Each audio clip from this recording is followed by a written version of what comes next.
అనగా మహాదేవుడును మన రక్షకుడునైన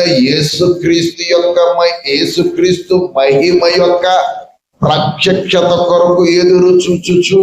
ఎవరి కొరకు ఎదురు చూస్తున్నాం మనం? ఎవరి కొరకండి? యేసుక్రీస్తు వారి యొక్క ప్రత్యక్షత కొరకు ఏం చేస్తున్నాం మనం? ఎదురు చూస్తున్నాం. ఆ వచ్చే యేసుక్రీస్తు వారి యొక్క స్థాయి ఏంటి, స్థితి ఏంటి? మహాదేవుడు అనే మాట వాడాడు. పరిశుద్ధాత్ముడు ఉపయోగించిన పదం ఇది. పరిశుద్ధాత్ముడు యేసుక్రీస్తు ప్రభుని మహాదేవుడు అనే పదం సంబోధించారు. ఇది ఆయనకి వర్తించదు అని వేళ బోధకులు బోధిస్తున్నారు. ఏది? మహాదేవుడు అనే పదం క్రీస్తు ప్రభుకి వర్తించదని బోధిస్తున్నారు. లేఖనాలను వక్రీకరిస్తున్నారు. వాళ్ళ బుర్రలో పుట్టిన బుద్ధి కొరకు లేఖనాలను వక్రీకరిస్తున్నారు.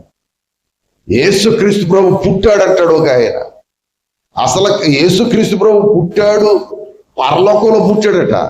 ఇది ఇంకా హాస్యాస్పదం. యేసుక్రీస్తు ప్రభు పుట్టడం ఏంటరా నాయన? ఆయన పుట్టాడయ్యా అంటే ఆయన దేవుడు కాడు, పుట్టినవాడు దేవుడు అవడం.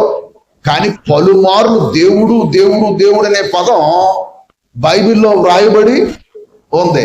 కాబట్టి ఆయన దేవుడు కాకుండా చేయటం కొరకు ఇప్పుడు కొత్తగా ఎక్కడా లేని పదం, బైబిల్లో ఎక్కడా లేని పదం పుట్టాడనే పదాన్ని పుట్టించారు. ఆది సంభూతుడు అనే మాట వాడబడింది. ఆది సంభూతుడు అంటే ఆయన ఆదిలో సంభవించిన వాడని అర్థం కాదు. మొత్తం గ్రీక్ వెర్షన్లోకి వెళితే ఎక్కడా పుట్టాడు అనే పదాలు లేవు. ఆయనకి దేవుడు ఆధిపత్యం ఇచ్చాడు అనే పదం. ఎవరికి? యేసుక్రీస్తు ప్రభు దేవుడు ఏమిచ్చాడు? ఆధిపత్యం ఇవ్వటాన్ని బైబిల్ ఏ టెర్మినాలజీ వాడిందంటే, నేను నేడు నిన్ను కంటిని అనే పదం ఉంది చూసారా? ఆ కంటిని అనే పదం వీళ్ళు ఏమనుకుంటున్నారంటే పుట్టాడు అని అనుకుంటున్నారు. యేసుక్రీస్తు ప్రభువుని గురించి బైబిల్ ఏమని మాట్లాడింది? హెబ్రీ పత్రిక, ఆయన నిన్న నేడు నిరంతరము ఏకరీతిగా. ఎప్పటి నుంచి? ఆది నుండి తండ్రితో పాటు ఆయన ఉన్నవాడు. ఎవరు? యేసుక్రీస్తు ప్రభు. ఇంకో విచిత్రం ఏంటంటే, యేసుక్రీస్తు ప్రభు తండ్రితో ఉన్నవాడు, పరిశుద్ధాత్ముడు కూడా తండ్రితో ఉన్నవాడు. అందుకనే ఉన్నవాడు అనువాడు అనే పదం ముగ్గురికి వర్తిస్తుంది. ఏ ముగ్గురికి? తండ్రికి వర్తిస్తుంది, కుమారుడికి వర్తిస్తుంది, పరిశుద్ధాత్మకి వర్తిస్తుంది ఆ పదం. అంటే ఆయన నిరంతరము ఉన్నవాడు. యేసుక్రీస్తు ప్రభు ఏదో కలిగిన వాడు కాడు. ఎక్కడా కూడా యేసుక్రీస్తు ప్రభు జనించిన వాడు కాడు.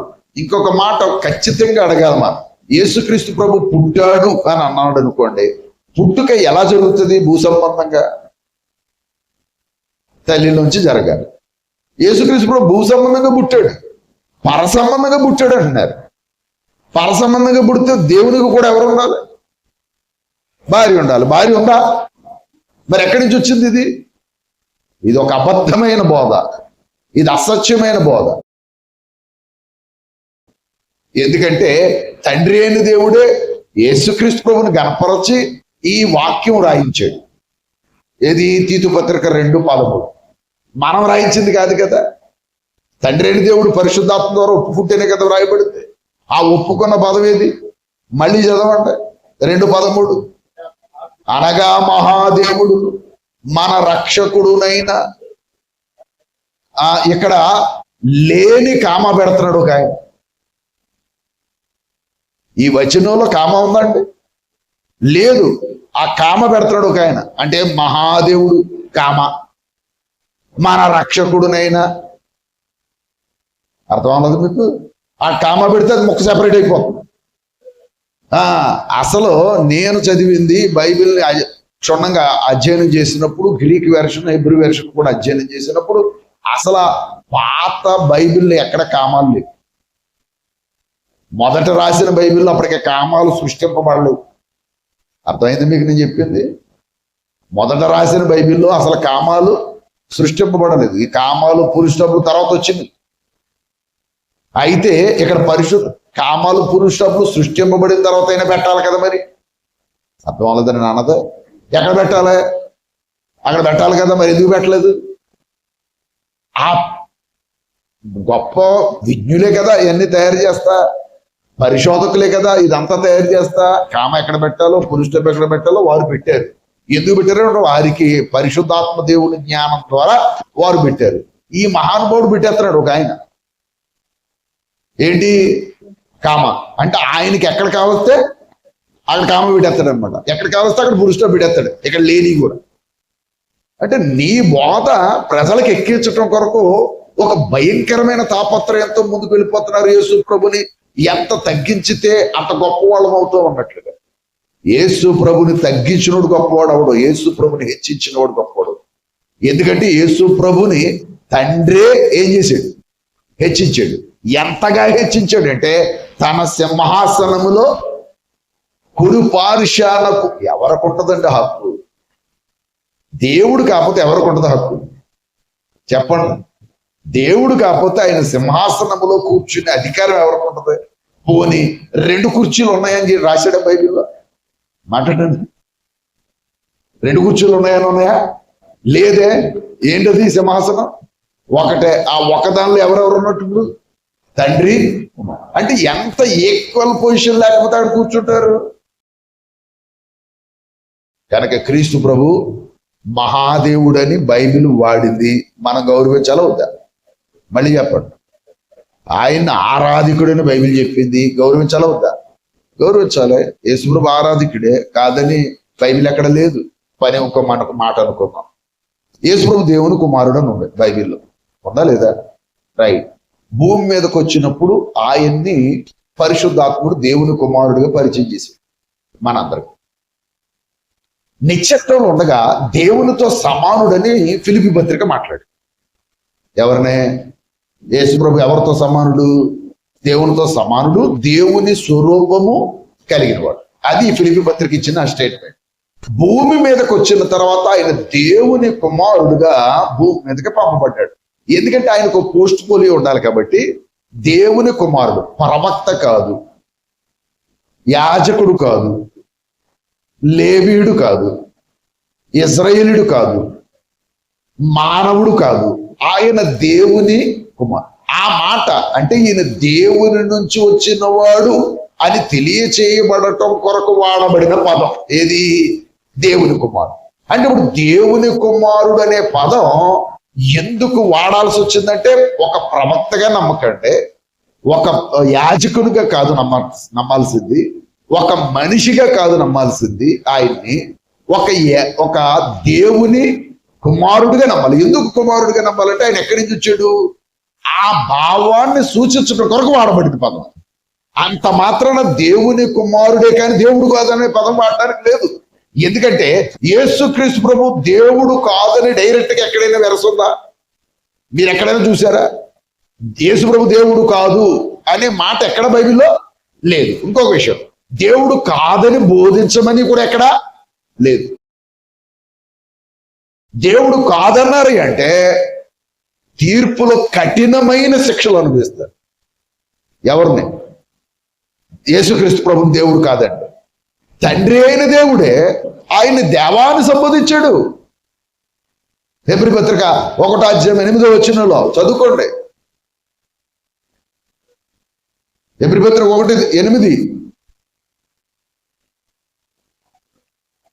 తన దూతలను వాయువులుగాను తన సేవకులను అగ్ని జ్వాలనుగాను చేసుకున్నవాడు అని తన దూతలతో చెప్పాను. గాని తన కుమారుని గూర్చి అయితే దేవా. ఎవరన్నామా ఈ పదం? ఇది మళ్ళీ దీన్ని ఎలా వక్రీకరించారు తెలుసా? ఈ పదం మనం ఉపయోగిస్తే ప్రవక్తలు అన్నారట దేవా అని. ప్రవక్తలు దేవా అన్నారు. పోను అనుకుందాం, ఎవరిని? యేసు ప్రభుని.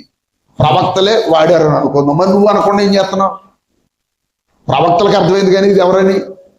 దేవుడని. మరి నువ్వు ఎందుకనో? ఒకసారి మీరు ఆలోచించండి.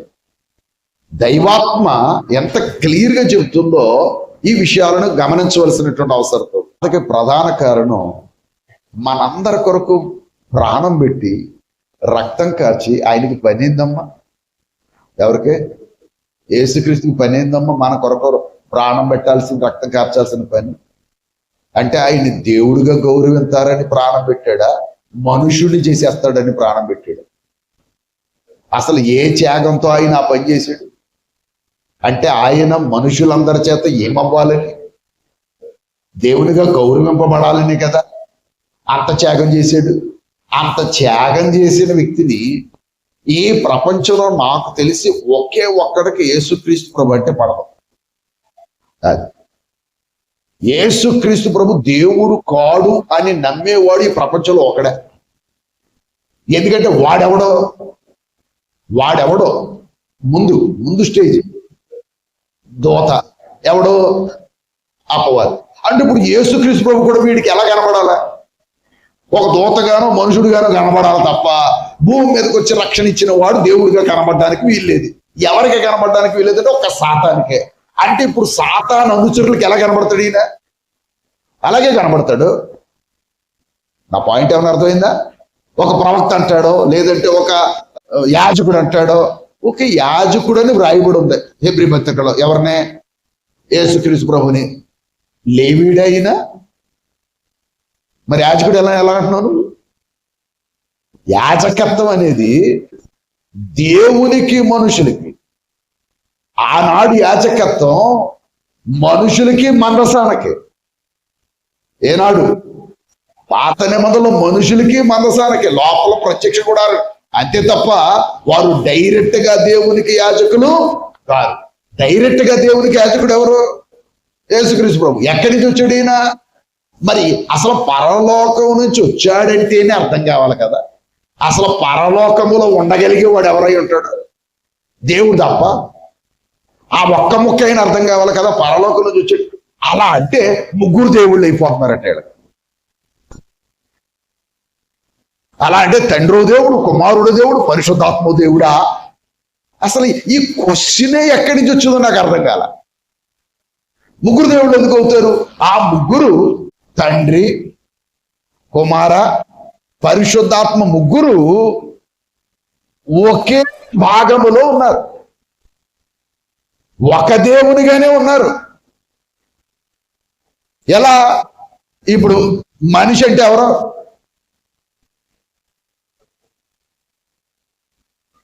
అవునా? శరీరం, ఆత్మ, హృదయం. ఈయన మనిషి. ఈ ముగ్గురు ఒక్కళ్ళలో ఉన్నాయా, విడివిడిగా ఉన్నాయా? అలాగే ఈ ముగ్గురు ఏమై ఉన్నారు. కాకపోతే ఈ మూడు ఇక్కడ సెపరేట్ అవ్వవు. అర్థం కాలేదు? ఈ మూడు ఇక్కడ సెపరేట్ అవ్వవు. అయితే ఏమవుతారు? చేస్తాడు. అర్థమైందని నేను చెప్పింది సింపుల్ గా.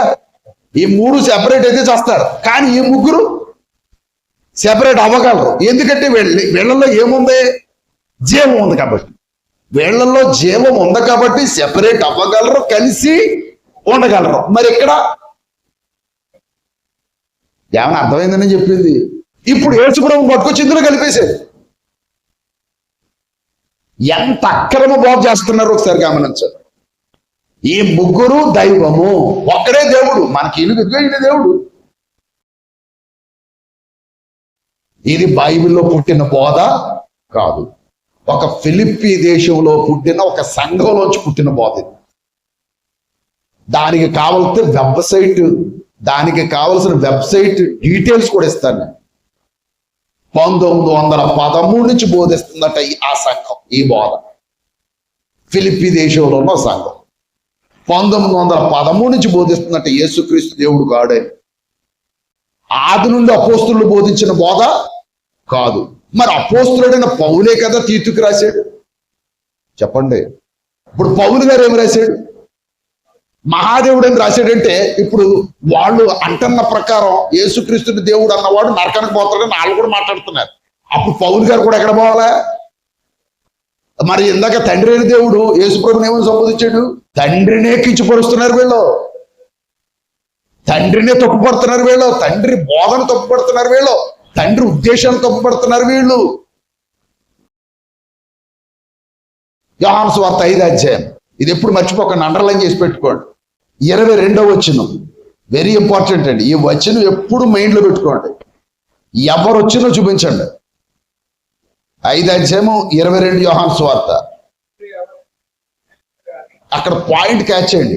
తండ్రి ఎవనికి తీర్పు తీర్చడో కానీ అన్నాడు, తండ్రిని గణపరచున్నట్లుగా అందరూ ఎవరిని అంటే ఇప్పుడు తండ్రిని గణపరచులట్లే కుమారుని గణపరచవలెనని తీర్పు తీర్చుటకు సర్వాధికారము కుమారునికి అప్పగించి ఉన్నాడు. ఏ అధికారం? తీర్పు తీర్చుటకు సర్వాధికారము కుమారునికి అప్పగించి ఉన్నాడు. ఇప్పుడు యేసుక్రీస్తు ప్రభుని ఏం చేయమన్నాడు? ఆ కింద మళ్ళీ చదువుదాం. కుమారుని గణపరచని వాడు ఆయనను పంపిన తండ్రిని గణపరచడు. ఇప్పుడు వీళ్ళు చేసే ఆరాధన రైటా తప్ప? ఏమని అర్థమైందా మీకు? వాళ్ళు చేసే ఆరాధన రైటా తప్ప? ఏంటి అక్కడ? కుమారుని ఏం చేయాలట? గణపరచాలి. ఇక్కడ ఒక ఆయన అన్నాడు గణపరచమన్నాడే కానీ ఆరాధించమనలేదు కదండి. మా బుర్రలు మామూలు బుర్ర పెట్టాలే. ఏం చేయమన్నాడు? దేవుడు గణపరచటం వేరు, ఆరాధించటం వేరు అన్నాడు. అప్పుడు నేనంటాను తండ్రిని ఏం చేయమని అంటే వాళ్ళ ఉద్దేశం తండ్రిని ఏం చేయాలి? ఆరాధించాలి. కుమారుని ఏం చేయాలి? గణపరచాలి. కుమారుని గణపరచాలి, తండ్రిని ఆరాధించాలి. అసలు తండ్రిని ఆరాధించాలే కదా, కరెక్టే కదా, తప్పు లేదు అందులో. ఇప్పుడు ఆయన అన్నమాట ఏంటంటే తండ్రిని గణపరచున్నట్లు. అంతేనా అక్కడ అర్థం? అంటే ఇప్పుడు తండ్రిని ఏ విధంగా గణపరుస్తున్నాం? ఆరాధన ద్వారా కదా గణపరుస్తున్నాం. పాయింట్ ఏమైనా అర్థమైంది నేను చెప్పింది? తండ్రిని ఏ విధంగా కనపరుస్తున్నాం? ఆరాధన ద్వారా కనపరుస్తున్నాం. అప్పుడు కుమారుని కూడా ఏం చేయమని అర్థం? ఆరాధన ద్వారా కనపరచమని అర్థం. అర్థమైందా లేదా? అంటే ఇప్పుడు కుమారుని కూడా ఆరాధన ద్వారా గణపరచకపోతే ఏమవుద్ది? కింద చెప్పేశాడు వాడు తండ్రిని గణపరచటం లేదు అంటే మొత్తం టోటల్గా నీ ఆరాధన ఏమైనట్టు? జీరో. అంటే ఇప్పుడు నాకు మొత్తం టోటల్గా అర్థమైంది ఏంటి తెలుసా? ఈ బోధ పట్టుకొచ్చింది ఎవడో మీకు ఏమైనా అర్థమైందా? పక్కా సాతాను. అర్థం అవ్వలేదా మీకు? అంటే ఇప్పుడు ఈ బోధ వల్ల బెనిఫిట్ ఎవరికే? టోటల్గా సాతానికి బెనిఫిట్. ఎందుకంటే మొత్తం అందరూ ఎక్కడికి పోవాలి? నరకానికి పోవాలి. నరకానికి పోవటానికి తెచ్చిన బోధని బల్లగుద్ది మరీ చెప్తారు. అది దీన్ని లెక్క చేశారా? ప్రతి ఒక్కడు నరకానికి పోతాడు. ఇప్పుడు ఇంకో పాయింట్ గమనించారు లేదో? అసలు తీర్పు తీర్చే అధికారం గణపరుస్తారా లేదా అని ఎవరికి అప్పగించేటట్టు? తండ్రి కుమారునికి. అంటే రేపు పొద్దున జడ్జిమెంట్ సీట్లు ఎవరు కూర్చుంటారు? కుమారుడు కూర్చుంటే ఇప్పుడు జడ్జిమెంట్లోకి వెళ్ళి యేసు బ్రహ్మ ముందు నిలబడి దేవుడు కాదు కదా నువ్వు కుర్చీలో కూర్చున్నావు ఇట్లా అంటాడు అనమాట వీడు. అంటే మరి ఆయన ఏం చేస్తారు అప్పుడు? అనగా మహాదేవుడును మన రక్షకుడునైన యేసుక్రీస్తు మహిమ యొక్క ప్రత్యక్షత కొరకు ఎదురు చూచుచు. మనం అసలు ఎవరి కోసం ఎదురు చూస్తున్నామట? అమ్మమ్మ ఇప్పుడు రాకళ్ళు ఎవరు వస్తారో చెప్పండి.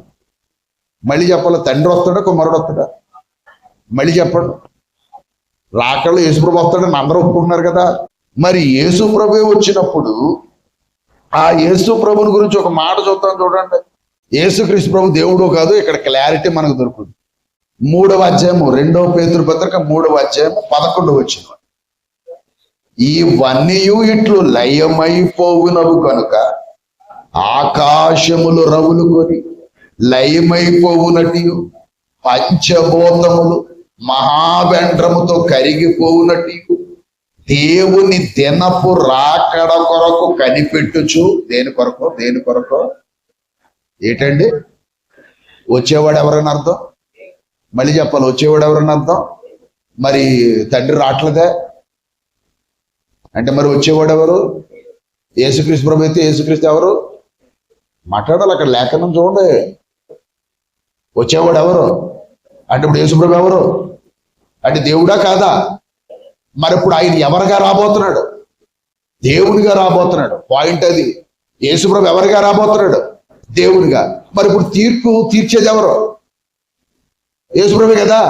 మరి యేసు ప్రభు దేవుడు తీర్పు తీర్చబోతున్నట్టు ఇప్పుడు దేవుడు కాదన్న వాళ్ళందరి సంగతి ఏంటి?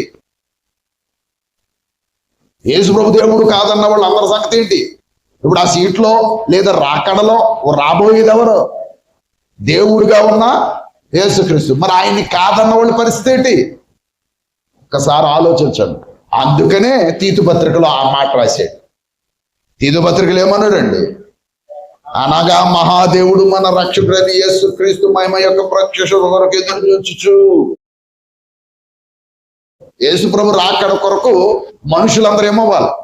సిద్ధపడాలి. సంఘంలో ఉన్నవారు ఏమవ్వాలి? సిద్ధపడాలి. అందరూ ఏమవ్వాలి? ఆ సిద్ధపాటు క్రమాన్ని తెలియజేయటమే ఈ రెండవ అధ్యాయం యొక్క ముఖ్య ఉద్దేశం. ఇప్పుడు ఆ సిద్ధపాటు క్రమాన్ని చూద్దాం. ఎలాంటి క్రమం ఉందో. ఎలాగనగా వృద్ధులు మితానుభవము గలవారు. ఎవరండి? మొట్టమొదటి ఎవరితో ప్రారంభించి వృద్ధులు ఎలా సిద్ధపడాలో చెప్తున్నాడు. వృద్ధులు ఎలా ఉండాలట?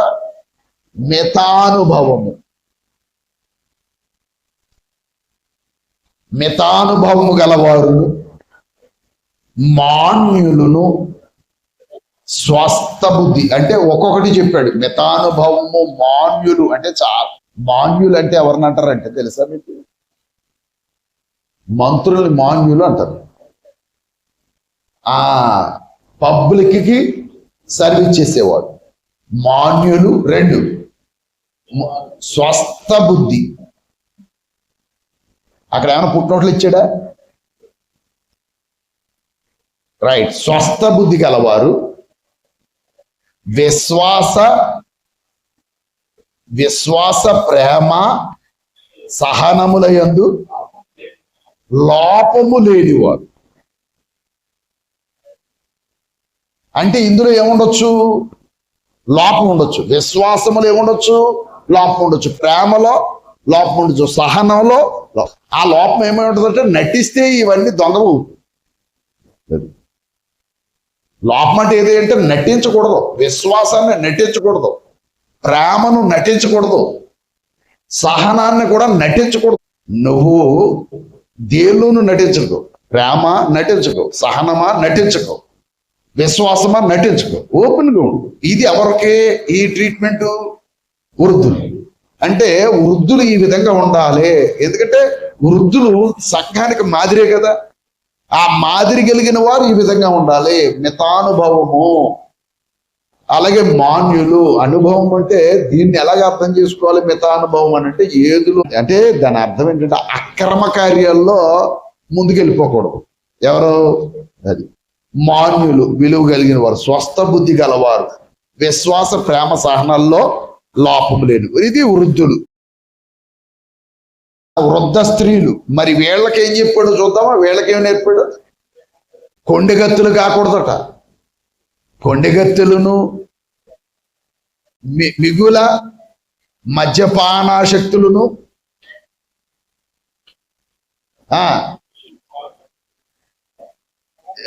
మిగుల మద్యపానాశక్తులై ఉండక ప్రవర్తన యందు ఎలా ఉండాలట? అక్కడ ఏదో పుట్టినట్లో ఉంటుంది ఒకటి పదం. ఎక్కడుంది? ఎన్నో ఎన్నో ఎన్నో ఏ మాటకి ఇచ్చినది? 2వ వచనంలో లోపము లేని వారై అనే పదం చూసారా?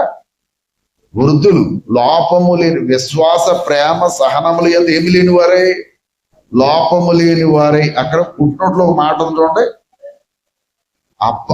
ఆరోగ్యము గలవారు, ప్రవర్తన యందు ప్రవర్తన యందు భయభక్తులు గలవారై ఉండవలెనని దేవుని వాక్యము దూషింపబడకుండానట్లు. అంటే ఇప్పుడు మళ్ళీ ఎవరి దగ్గరికి వచ్చాడు అంటే వృద్ధ స్త్రీలు ఎలా ఉండాలో చెప్పేశాడు. ప్రవర్తనలో మంచిగా ఉండాలి, కొండెగత్తులు కాకూడదు, మిగులు మద్యపానాశక్తులు కాకూడదు. ఇది వృద్ధ స్త్రీల గురించి. యవ్వన స్త్రీల పాత్ర ఏంటండి? యవ్వన స్త్రీల పాత్ర, మొట్టమొదటి పాత్ర ఏంటంటే భర్త దేవుని వాక్య దూషం పడకుండా ఉండటం కొరకు భర్తలకు లోబడి ఉండాలి, భర్తలకు లోబడి ఉండాలి. ఇప్పుడు బైబిల్ ఏనాడో చెప్పిన పదం ఏంటంటే భర్తలకి ప్రతి స్త్రీ ఏమై ఉండాలి? ఒక్క మాట, లోబడటం అనేది ఇక్కడి నుంచి నేర్చుకోవాలి. ఎక్కడి నుంచి కాదు, భర్త దగ్గర లోబడితేనే నువ్వు దేవుని దగ్గర కూడా లోబడగలవు. అది మొట్టమొదటి సంగతి. తర్వాత తమ భర్తలను శిశువులను ప్రేమించువారును. తర్వాత ఏంటట? భర్తలను ప్రేమించాలి, శిశువులంటే పిల్లల్ని ప్రేమించాలి. యవ్వన స్త్రీలు తమ భర్తలకు లోబడాలి, భర్తలను ప్రేమించాలి, శిశువులను ఏం చేయాలి? ప్రేమించాలి. శిశువుల మీద ప్రేమ ఏ తల్లికైనా ఉండకుండా ఉంటుందో తల్లి. కన్న తల్లి కన్న బిడ్డల కొరకు త్యాగం చేసిన వాళ్ళు ఎంతో మంది ఉన్నారు. పెళ్లి చేసుకోకుండా ఉండిపోయిన వాళ్ళు కూడా ఉన్నారు తెలుసా? భర్త వదిలేస్తారు ఎవరి కోసం? పిల్లల కొరకు. మరి వాళ్ళకి చేతులు ఎత్తి అన్నం పెట్టొద్దా? మనల్నే దైవములని సంబోధించాడు కదా. వాక్యం ఎవరికి వచ్చునో వారు దైవం. అలాంటప్పుడు వారు కూడా మంచి చేసిన వాళ్ళు ఏమవుతారు? కాబట్టి అలాంటి వారు ఉన్నారు, ఇలాంటి వాళ్ళు ఉన్నారు. కనుక ఒకసారి కిందకి వెళదాం. అమ్మా, శిశువులను ప్రేమించువారు స్వస్థ బుద్ధి గలవారునై ఉండవలెనని, ఎంట ఉండి పని చేసుకుని వారును మంచి వారునై ఉండవలని బుద్ధి చెప్పుచ్చు, మంచి ఉపదేశము చేయవారునై ఉండవలని బోధించు. అంటే స్త్రీలు ఏం చేయాలి? మంచి ఉపదేశం అనే మాటకు అర్థం ఏంటంటే వాక్యం చెప్పమని కాదు. అక్కడ ఎవరైనా ఏదైనా సలహా అడిగితే ఏం చెప్పాలి? మంచి సలహా చెప్పాలి, చెడు సలహా చెప్పకూడదు. చెడు సలహా చెప్పామో పరలోకం నుండి నరకానికి పోయినట్టే లెక్క. అందుకనే చెడు సలహా చెప్పకూడదు, చెడు మాటలు మాట్లాడకూడదు, చెడు సంగతులు ఆలోచించకూడదు. యవన స్త్రీలు చాలా క్రమాన్ని పాటించాలి. ఆ క్రమం వదిలేస్తే చాలా ప్రమాదం అని అర్థం. ఒకసారి మనం ఆ ఉద్దేశాలు అంటే ఇప్పుడు ఇదంతా కూడా దేని కొరకమ్మా? ఇదంతా సిద్ధపాటు అని చెప్పుకున్నాం. దేని కొరకు? ప్రభు రాకడ కొరకు. దేని కొరకు సిద్ధపడుతున్నాం మనం? ప్రభు రాకడ కొరకు. ప్రభు రాకడ కొరకు సంఘం ఎలా సిద్ధపడాలి? ఇదిగో ఈ విధంగా. అటువలనే స్వస్థ బుద్ధి గల వారై ఉండవలని యవ్వన పురుషులను హెచ్చరించుము. ఎలా ఉండాలట? స్వస్థ బుద్ధి గల వారై ఉండవలని యవ్వన పురుషులను హెచ్చరించుము. పరపక్షమందుండు వాడు మనలను గూర్చి చెడు మాట ఏది చెప్పనేరక సిగ్గుపడునట్లు అన్నిటి యందు నిన్ను నీవే సత్కార్యముల విషయమై మాదిరిగా. ఈయన కూడా ఎవరు? తీతు గారు, యవనస్తుడు. కాబట్టి తీతు గారికి హితోపదేశం చేస్తున్నాడు.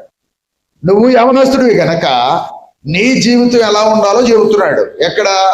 7-8 వచనాల్లో పరపక్షమందుండు వాడు మనను గూర్చి చెడు మాట ఏది చెప్పనేరక సిగ్గుపడినట్లు అన్నిటి యందు నిన్ను నీవే సత్కార్యము విషయమే మాదిరిగా కనపరుచుకొని. అంటే యవ్వన స్వార్థికులు కానీ, యవ్వన పురుషులు కానీ, యవ్వన బిడ్డలు కానీ ఈ విధంగా ఉండాలి. నెక్స్ట్, నీ ఉపదేశము మోసము లేనిదిగాను మాన్యమైనదిగాను నిరాక్షేపమైన హితవాక్యముతో కూడినదిగాను. ఎవరు ఉపదేశం ఇది?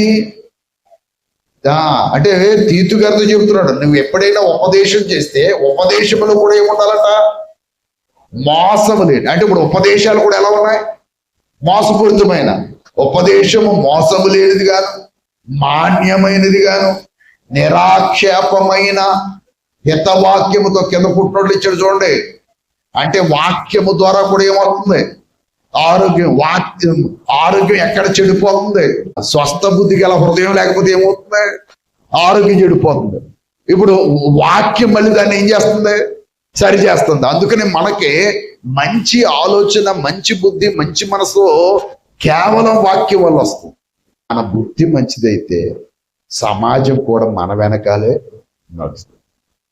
మన బుద్ధి మంచిగా పెట్టుకోవాలి. ఎందుకంటే మన చెడు సలహాలు ఇవ్వకూడదు. ఎప్పుడు కూడా మంచి సలహా ఇవ్వాలి, ప్రేమతో కూడిన సలహాలు ఇవ్వాలి, మంచి ఆలోచన నేర్పాలి.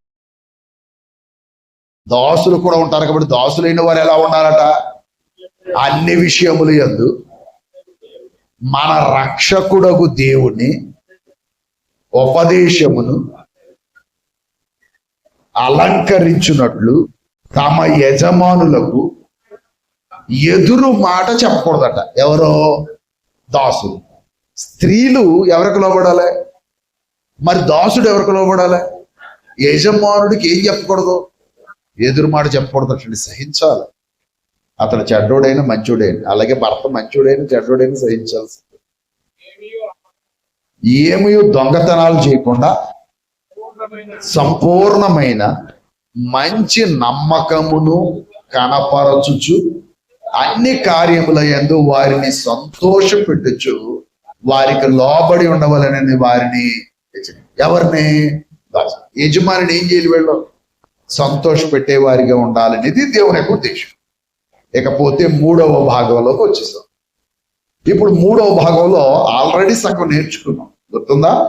ఏలయనగా సమస్త మనుషులకు రక్షణకరమైన దేవుని కొరకు ప్రత్యక్షమై మనము భక్తిహీనతను, ఇహలోక సంబంధమైన దురాశలను విసర్జించి శుభప్రదమైన నిరీక్షణ నిమిత్తము, అనగా మహాదేవుడును మన రక్షకుడునైన యేసుక్రీస్తు మహిమ యొక్క ప్రత్యక్షత కొరకు ఏం చూడాలి? ఎదురు చూచుచు ఈ లోకములో స్వస్థ బుద్ధితోనూ నీతితోనూ భక్తితోనూ బ్రతుకుచుండవలని మనకు, ఇది అందరికీ, మొత్తం సంఘములో ఉన్న వారందరికీ ఈ విధమైన బోధ చేస్తుందట వాక్యం. 14వ వచనం, ఆయన సమస్తమైన దుర్నీతి నుండి మనలను విమోచించి, ఆల్రెడీ బాప్తిసం పొందినప్పుడు బాప్తిసంలో ఏం చేసాడు? ఆయన సమస్త దుర్నీతి నుండి మనల్ని ఏం చేశాడు? ఆల్రెడీ ఒకసారి విమోచన అయిపోయింది. విమోచించి సత్క్రియల యందు ఆసక్తి గల ప్రజలను తన కోసరము పవిత్రపరుచుకుని ఇక్కడే ఉంది. ఇప్పుడు దేవునికి ఎవరు కావాలండి? మళ్ళీ చెప్పాలి. సత్క్రియల యందు ఆసక్తి అంటే ఏంటది? మంచి క్రియ చేసే వాళ్లే ప్రభువుకి కావాలి, అంతే తప్ప చెడ్డక్రియలు, చెడు ఆలోచనలు, కుట్రలు, కుతంత్రాలు పన్నేవాళ్ళు దేవునికి అవసరం. అది గమనించాలి. కుట్రలు పన్నేవాళ్ళు దేవునికి అవసరం లేదు. అందుకనే సత్క్రియ యందు ఆసక్తి గల ప్రజలను తన కోసరము పవిత్రపరచుకొని తన సొత్తుగా చేసుకున్నటకు తన్ను తానే మన కొరకు అర్పించాడు. ఎవరు? ఇప్పుడు ఆయన ఏం పెట్టుబడి పెట్టాడు? ప్రాణాన్ని పెట్టుబడి పెట్టాడు. పెట్టుబడి పెట్టి ఎవరిని సంపాదించుకున్నాడు? మనల్ని సంపాదించుకున్నాడు. ఏం చేస్తామని? సత్క్రియలు. మరి సత్క్రియలు చేస్తామని మనల్ని సంపాదించుకుంటే మనం వచ్చి కూడా మరి చెడు తత్వాలతో, అంటే మెయిన్ కుట్రలో కుతంత్రాలతో, ప్రేమ లేని వారిగా, నటించేవారిగా ఇవి ఉండడానికి వీలు లేదు. అలాంటి వారు ప్రభు రాకడకి సిద్ధపాటు కలిగి లేదు. అది ప్రభు రాకడ కొరకు సిద్ధపాటే ఈ అధ్యాయం మొత్తం. ప్రభు రాకడ కొరకు ఎవరు ఎలాగా సిద్ధపడాలి? మనుష్యులుగా నేను మాట్లాడలేదు, వ్యక్తులుగా నేను మాట్లాడలేదు, వ్యవస్థ మీద మాట్లాడాను. ఓకేనా? నా పాయింట్ ఏమైనా అర్థమైందా? నేను మాట్లాడింది దేని మీద? వ్యవస్థ మీద, అంతే తప్ప వ్యక్తుల మీద ద్వేషం కాదు.